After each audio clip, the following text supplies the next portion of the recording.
Imagens aparecendo em sua tela. Imagens do caso Henrique. Olhe, atenção. Nós temos informações sobre esse caso. Já sabemos que testemunhas foram ouvidas. Está o Henrique aí na tela. Esse é o Henrique, a vítima de todo esse caso. E nós sabemos que a investigação está em andamento. Para a polícia, ainda é um mistério a motivação do crime.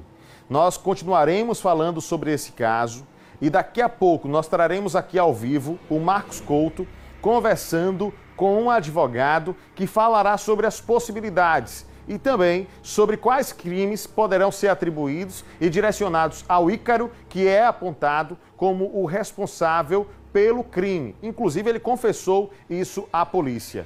Ontem, o motorista de aplicativo que foi chamado para fazer o transporte do corpo do Henrique, ele esteve aqui com a gente e revelou diálogos durante o encontro com o assassino do estudante. Eu vou chamar um trecho, a imagem do depoimento está aí na tela. Eu vou chamar um trecho desse depoimento aí para que você possa acompanhar do que disse o motorista do de aplicativo ao Marcos Couto ontem ao vivo aqui com a gente, para que você possa relembrar, pegar o fio da meada e depois eu vou novamente ao vivo com o Marcos Couto, com esse advogado, falando sobre as consequências, para que a gente entenda o que pode acontecer com o Ícaro, algoz do Henrique. Vamos acompanhar o que disse o motorista de aplicativo aqui ontem. Eu fui até o condomínio, ele mostrou a garagem, eu coloquei a garagem, o carro de ré na garagem, abri a mala. Ele parecia um cara tranquilo, simpático. Eu fui ajudar ele, como ele falou que tinha bagagem pesada. E o corpo estava já do lado de fora do apartamento, estava em cima do banco do condomínio da entrada do bloco dele. E eu fui ajudar ele. Quando eu fui pegar, ele não deixou pegar. Ele pediu para que pegasse sozinho, que ele aguentava e tal. Então eu desconfiei. Uma pessoa que disse que vai pegar algo pesado e não querer uma ajuda, eu observei e estava tudo enrolado num lençol, bem enroladinho. E parecia dar uma sensação assim de um corpo. Eu fiquei prestando atenção, pensei, não é possível. Ele pegou, colocou na mala. Quando ele colocou na mala do meu carro, e eu fui tentar ajudar a ajeitar na mala do meu carro, ele não deixou encostar e pediu para que eu fechasse a mala. De imediato eu não fechei, porque eu comecei a desconfiar. Até pensei que poderia ser algum animal morto que ele queria enterrar lá na praia.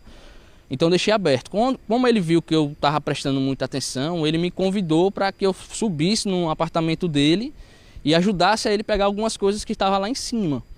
Eu acompanhei ele e antes de adentrar no bloco, eu voltei. Eu disse, rapaz, vou subir não. Aí ele subiu. Quando ele viu que eu não estava subindo, ele voltou desesperado com uma sacola preta, que eu creio que tinha sido as partes inferiores que ele cortou do rapaz. E gritou para colocar na mala também, porque eu já estava chegando próximo à mala para ver que objeto era aquele lá. Quando ele chegou, colocou, eu fui tentar ajudar de novo, ele não deixou. Foi aí que eu percebi que tinha coisa errada. Começou a minar sangue no lençol, começou a melar de sangue. E aí eu me afastei um pouco dele, observei ele e eu vi ele melado de sangue e algumas marcas como se fosse arranhão, mas era sangue, o sangue que ele estava pegando no lençol para colocar o corpo no carro. Então eu perguntei a ele, rapaz, você fez coisa errada, não foi, cara? Fala a verdade, o que foi que você fez? Isso aí é coisa errada. Ele negando, dizendo que era objeto, que ele ia viajar, que era bugigangas, que eu prosseguisse a viagem, que não tinha nada de errado. E eu falei que não ia prosseguir viagem, que tinha coisa errada. Foi aí que eu topei. Quando eu topei, eu senti que era uma costa de uma pessoa.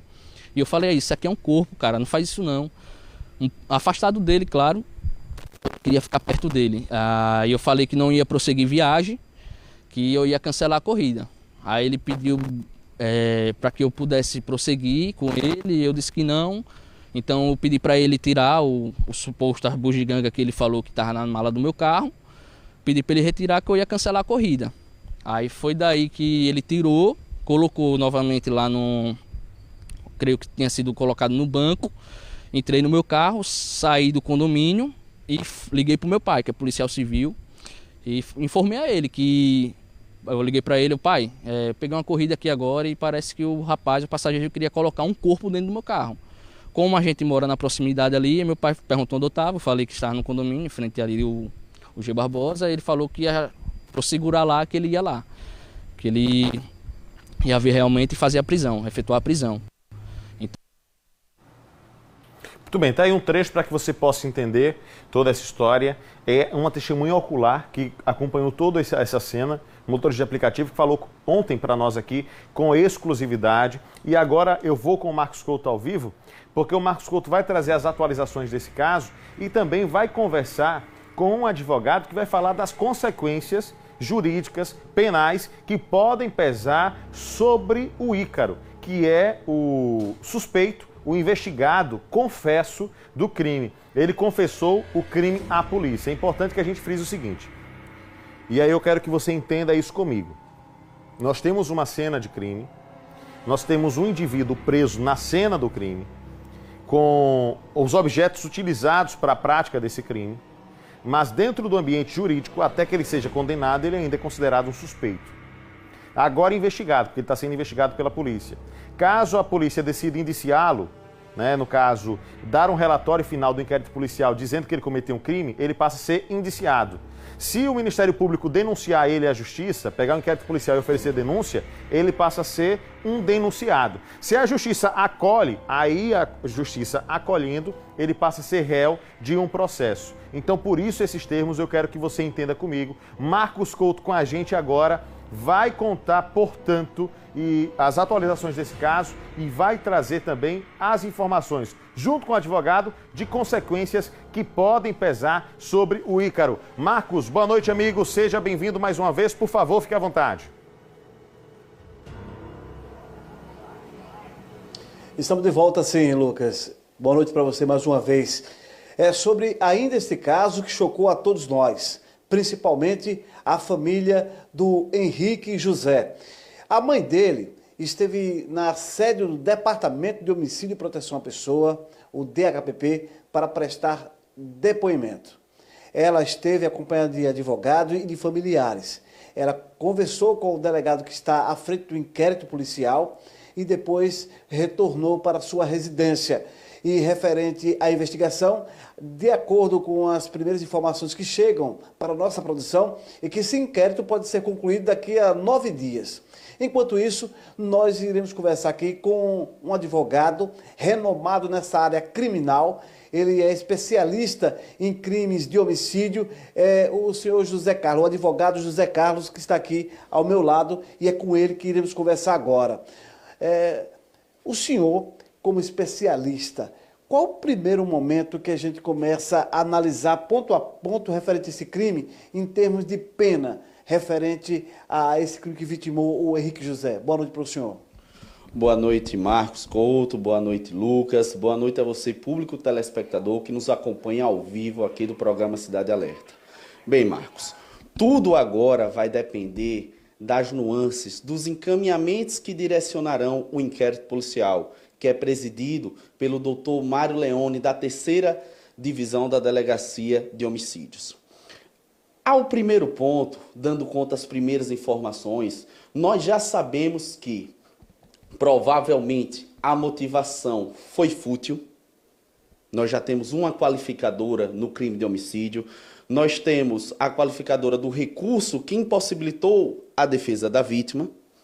E nós podemos ter ainda uma 3ª qualificadora, que é a do meio cruel.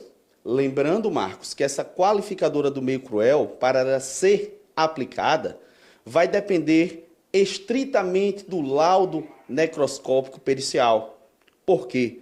Porque vai ter que se averiguar se no momento que aquele jovem ele perde sua vida, se no momento que ele está sendo decepado, ele ainda estava vivo. Se ele estiver vivo neste momento, entra a qualificadora do meio cruel. Aí, nesse caso, essa grande observação. Se no momento do esquartejamento, ele estaria vivo ainda. Isso, só entraria essa qualificadora se ele ainda estivesse vivo. Caso ele já estivesse sem vida, a vida já estivesse exaurido do corpo humano, entra o crime de destruição de cadáver, que é um crime de destruição de cadáver, que ele é conexo ele é o mesmo tipo penal do artigo 211 do crime de ocultação de cadáver, esse com a pena mais branda de 1 a 3 anos. Mas nós já sabemos até então que é um homicídio, a primeiro modo, duplamente qualificado, pode ser que seja triplamente qualificado no linguajar popular, e a pena é de 12 a 30 anos. Pelo que a gente acompanhou nos relatos do motorista de aplicativo, que foi o primeiro a ter esse contato com o principal suspeito, no caso o Ícaro Ribeiro, eu pergunto, o crime premeditado, como é que ele entra nesse contexto aí de pena? Ao meu ver, enquanto advogado especialista no tribunal do júri, eu não vejo ainda uma premeditação nesse crime. O que eu vejo é um crime de homicídio, um homicídio bárbaro, e que o sujeito, após cometer esse homicídio, procurou desvencilhar-se do objeto material do crime, ou seja, do corpo, esquartejando e não logrando êxito, felizmente, em seu intento. Nós ainda temos que analisar, levando em conta o seu depoimento em delegacia, levando em conta o que vai ser produzido no inquérito policial, o laudo pericial. É o laudo pericial que dirá se houve lesões de defesa, ou seja, se houve luta corporal. O laudo pericial vai dizer se a vítima estava viva e quando foi esquartejada. Então, o laudo pericial aqui esclarecerá muito bem a dinâmica do crime, bem como o laudo de local de crime. Objeto esse que é comandado por Dr. Mário Leone, tenho que, mais uma vez, citar o nome dele, que é um grande delegado da Divisão de Homicídios. No momento que o suspeito foi preso, ele chegou até a relatar isso para os policiais e as pessoas que estavam ali no apartamento, que ele teria tentado se defender de uma possível agressão do Henrique José, a vítima. Então, um álibi colocado por ele e diante dos depoimentos. Ele é relatado até pelo rapaz que estava com o carro do aplicativo, conversando com ele, outros policiais. Como é que o senhor avalia isso? Se há contradição na versão dele? Essa contradição, ela será notadamente melhor avaliada ao fim do inquérito policial, quando o procedimento irá para a vara criminal competente daqui de Aracaju, seja a 5ª ou a 8ª vara criminal. Lá, nós vamos analisar os elementos de prova, bem como os depoimentos e perícias que foram produzidos até então, para se averiguar a verossimilhança das alegações, tanto do réu como também das testemunhas. Então, para finalizarmos, então o que nós podemos aí prever em termos de pena, independente do laudo pericial? O que já pode, assim, grosseiramente falar? Caso ele seja submetido ao julgamento da tribuna do povo, o júri popular, ele vai estar, muito possivelmente, concorrendo a uma pena de 12 a 30 anos, que é o homicídio qualificado, e pode ainda ter o crime conexo de destruição de cadáver ou ocultação de cadáver, que a pena vai de 1 a 3 anos. José Carlos, advogado, especialista em homicídios de crimes, trazendo informações preciosas e, claro, iremos acompanhar passo a passo no desenrolar deste processo, que, como já informei anteriormente, possivelmente durante esses 9 últimos dias aí, a polícia possa concluir esse inquérito policial. E vale destacar, Lucas, que o suspeito, o Ícaro Ribeiro, já foi transferido do Compajaf, que é o presídio aqui do bairro Santa Maria, para o presídio do município de São Cristóvão, o Copencam. A qualquer momento, outras informações. Lucas. Obrigado, Marcos, pelas informações. Muito obrigado mesmo a você que está em casa. Obrigado pelo carinho da audiência. Sempre um prazer estar com você. Amanhã, às 6 horas da noite em ponto, a gente volta. Tchau, tchau.